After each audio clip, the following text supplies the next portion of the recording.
Continuing education, here we are at week 4. This week we had some fun learning a hammerlock fold and a rolling side pass for the right side of the leader's body, as well as some fancy footwork in closed position. So quite a lot got stuffed into one day, picking from all the little bits and pieces we've been building on. So adding all of that together, we'll dance it through for you at the beginning so you can see what it looked like, and then we'll break it down bit by bit. So starting from the top, 5, 6, here we go. 2, 3, and 4, 5 and 6 and 1 and 2, 3 and 4, go 5, 6 and 1, 2, 3 and 4, 5 and 6 and 1, 2, 3 and 4, 5, 6, 7, 8 and 1, 2, 3 and 4, 5 and 6 and 1, 2, 3, 4, 5, 6 and 1. Hey, hey. So starting off, we have the right side underarm pass to closed position.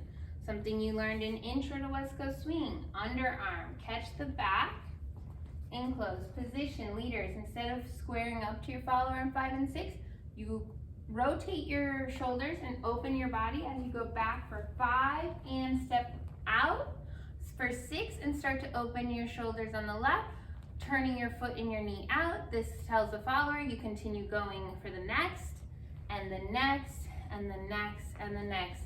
The act of you doing it is what teaches her what you're doing. So don't wait for her to figure out that your toe is happening on 1, go on to the 2. The repetition through the pre-lead is what communicates the signal to your follower. So if you stop and hold here on 1 to make sure she's got it, she's not gonna got it. Got it? There we go. So from closed position, we settle for the stretch, 5 and 6. So we go in for 1, 2, 3, 4.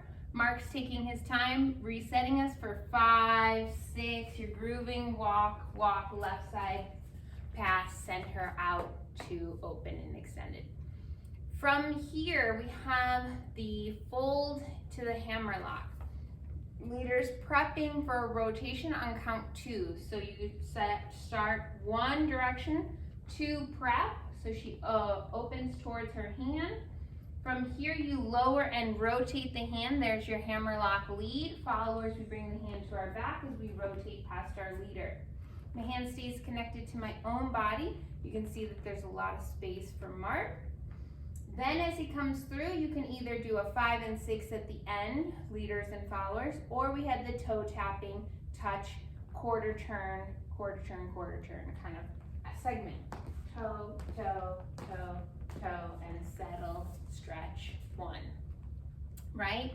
If you don't do the toes, you're rotating from the hammerlock on 4, turning 5 and 6. From here, we have a hand change on the sugar push. Leaders right to right for the followers. And now you're doing a rolling side pass on the right side of your body, leaders, behind your own back. As you lead on 1, open on 2. You're gonna bring your hand and palm up, place it, elbow down, slide the hand over your follower's head, continue taking the arc over her head, turn your shoulders on your right side to point towards your left, then flip the wrist and rotate for her second turn, and finishing with a triple step 5 and 6, or a stretch and a go for 1. We'll do it from this direction. And 1, 2, 3, 4, 5, 6, 7, and 8. Followers, our footwork is step, step, pivot on the leg, step, pivot on the leg, step, triple step. So prep 1, 2, here's a pivot action. Then I take another step, pivot, action, step, triple step. On my last one, that step has to be in there if you're adding your triple step. If you come straight out of the rotation and there's no triple, no anchor at the end, you'd walk forward on your right leg right away. So that'd be a much quicker reaction time. If I'm going through the pattern slowly, I'd most likely be adding in my triple, but if we went through it super quickly, boom, boom, boom, and walk, I'd be ready for the one with him.